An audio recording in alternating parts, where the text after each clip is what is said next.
up in the morning and go to training and do my best and try to be successful in my area. So it's great. I'm blessed. And how's Cristiano Jr. cope with the new arrivals? Because there's, kids are competitive with each other, aren't they? Well, he is very competitive. It's like me when I was young, and he don't like to lose, and it will be like me, I'm sure, 100%. I like to teach him some stuff, but it's gonna be whatever he wants, and I'm always gonna support him. But of course, I want Cristiano to be a football player because because I think he have that drive. He have good body. He's fast. He have skills. He shoot good. But as you know, he's gonna take his decision, and he's so young. I'm not gonna make him pressure, but of course, I dream to see my boy a football player. Was there anyone when you were playing football as a kid that was better than you? Not really. No, I think it was some good players around me with the talent too. Many of them. But the mental point, it's the most important. The focus, to sacrifice yourself to drive something important. And I remember with 11, 12, 30 years old, I always have that dream, that focus to be something in a life, to become a football player. And of course, with my dedication, my sacrifice, I achieved that. So I think to make the difference, it's to be strong mentally. And I think I am since the beginning. Do you think that those early years shaped you to become a footballer, gave you that drive?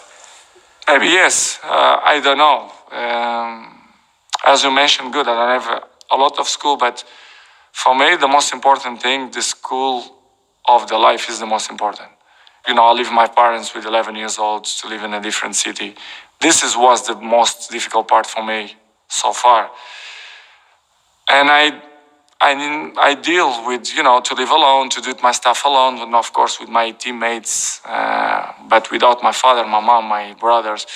It was a difficult time, and I think it's my base, my strength, to be honest. And of course, with the time, you always can learn something. You take a book and you learn, and paper, and you try to educate yourself. So for me, this is not a problem, and I improve a lot in every areas, even my English that I speak a little bit, so it's good. I don't have a school, but my communication, I think it's all right. People understand me, and I think this is the most important. Does that mentality bleed into other things? Do you like fashion, the way you dress, the way you look? Is that important to you? Not too much. I don't be obsessed, to look good, because this is natural. I'm looking good because I'm joking. But I think everything is important, to looking good, to smell good, because it's not, it's not just the women's, the women's like to see you, my girlfriend like to see me, my mom, my sisters, everyone around me.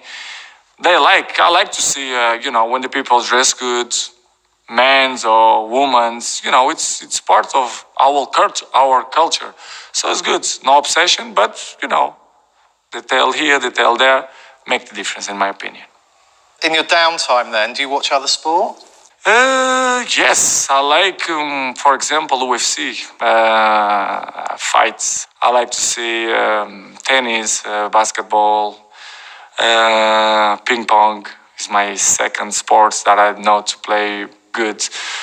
But I will say UFC is good. I like to see fights. Thank you very much.